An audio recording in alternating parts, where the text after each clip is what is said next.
Assalamualaikum warahmatullahi wabarakatuh. Perkenalkan, nama saya Karina Andaresta dari Universitas Bung Karno dengan NIM 11011808131. Di sini saya akan membacakan soal UTS dan jawaban UTS mata kuliah komunikasi massa dengan dosen pengampu yaitu Pak Tri Okta Sulfakimiawan MIKON. Soal nomor 1 yaitu jelaskan definisi komunikasi massa menurut Severin dan Tankard dalam bukunya Communication Theories, Origin, Method, and Uses in the Mass Media. Nomor 1. Komunikasi massa adalah sebagian keterampilan, sebagian seni, dan sebagian ilmu. Keterampilan meliputi teknik-teknik fundamental tertentu yang dapat dipelajari seperti memfokuskan kamera televisi, mengoperasikan tape recorder, atau mencatat ketika berwawancara. Seni meliputi tantangan-tantangan kreatif seperti menulis skrip untuk program televisi, mengembangkan tata letak yang estetis untuk iklan majalah, atau menampilkan teras berita yang memikat bagi sebuah kisah berita. Ilmu meliputi prinsip-prinsip tertentu tentang bagaimana berlangsungnya komunikasi yang dapat dikembangkan dan dipergunakan untuk membuat berbagai hal menjadi lebih baik. Soal nomor 2, karakteristik komunikasi massa berbeda dengan komunikasi antar persona dan komunikasi kelompok. Sebutkan dan jelaskan 8 karakteristik komunikasi massa. Nomor 2. Karakteristik komunikasi massa yaitu komunikatornya terlembagakan. Komunikasi massa melibatkan lembaga dan komunikatornya bergerak dalam organisasi yang kompleks. Jumlah orang yang terlibat dalam proses komunikasi massa itu, jumlah jenis peralatan yang digunakan, dan biaya yang diperlukan bersifat relatif. Maka dari itu, komunikasi massa bersifat kompleks, tidak seperti komunikasi antar persona yang sifatnya sederhana. Pesan bersifat umum. Komunikasi massa bersifat umum artinya terbuka. Komunikasi massa ditujukan untuk semua orang, bukan ditujukan hanya untuk sekelompok orang tertentu. Pesan yang disampaikan berupa fakta, opini, maupun peristiwa. Komunikannya anonim dan heterogen. Bersifat anonim artinya dalam komunikasi massa, komunikator tidak mengenal komunikan karena komunikasi berlangsung menggunakan media, bukan tatap muka. Bersifat heterogen artinya terdiri dari berbagai lapisan masyarakat yang berbeda dan dapat dikelompokkan berdasarkan faktor usia, jenis kelamin, pendidikan, pekerjaan, budaya, agama, dan tingkat ekonomi. Media massa menimbulkan keserempakan. Komunikasi massa memiliki jumlah sasaran komunikan yang relatif banyak dan tidak terbatas. Selain itu, komunikan secara serempak dalam waktu yang bersamaan menerima pesan yang sama.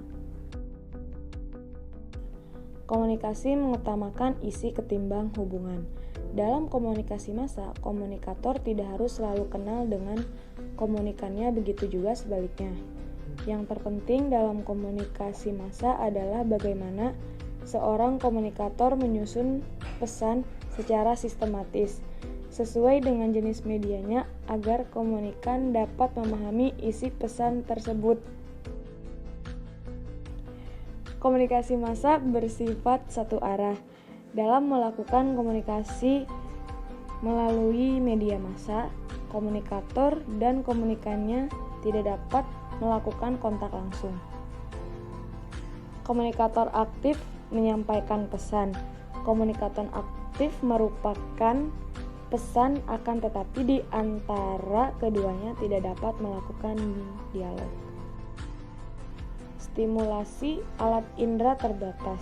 Dalam komunikasi massa, stimulasi alat indera bergantung pada jenis media massa. Contoh, pada media surat kabar, komunikan hanya dapat melihat. Pada media radio, komunikan hanya dapat mendengar. Umpan balik tertunda dan tidak langsung. Dalam komunikasi massa, umpan balik bersifat tidak langsung dan tertunda. Artinya, komunikator dalam komunikasi massa tidak segera mengetahui bagaimana reaksi khalayak terhadap pesan yang disampaikan. Proses penyampaian feedback membutuhkan waktu untuk menulis surat, mengirim email, atau menggunakan telepon. Soal nomor 3 yaitu fungsi komunikasi massa menurut Dominic terdiri dari pengawasan, penafsiran, keterkaitan, penyebaran, nilai, dan hiburan. Jelaskan. Nomor 3. Fungsi komunikasi menurut Dominic, yaitu pengawasan. Fungsi pengawasan memiliki dua bentuk utama, yaitu pengawasan peringatan dan pengawasan instrumental. Pengawasan peringatan dapat terjadi ketika media massa menginformasikan tentang ancaman dari angin topan dan meletusnya Gunung Merapi. Peringatan ini dapat menayangkan sebuah peringatan dalam waktu yang panjang.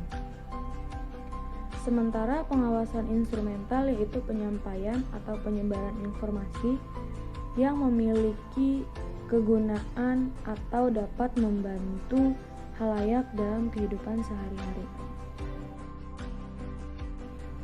Penafsiran. Tujuan fungsi ini adalah media ingin mengajak pembaca atau pemirsa dalam memperluas wawasan.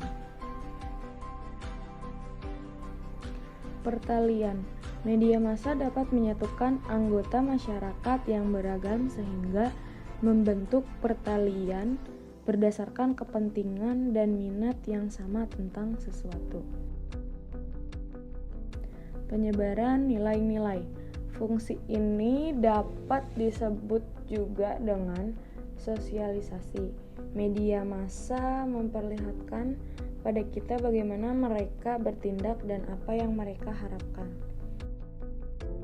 Hiburan. Hampir semua media menjalankan fungsi hiburan. Televisi mengutamakan sajian hiburan.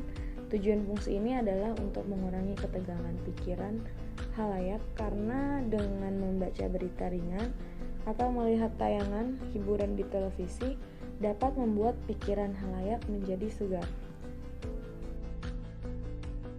Soal nomor 4 yaitu formula Lasswell dapat dipahami bahwa dalam proses komunikasi massa terdapat 5 unsur yang disebut komponen dalam komunikasi massa. Sebutkan dan jelaskan. Nomor 4. 5 unsur komponen komunikasi massa menurut Lasswell, yaitu siapa, apa yang dikatakan, melalui saluran apa, kepada siapa, dan dengan efek apa.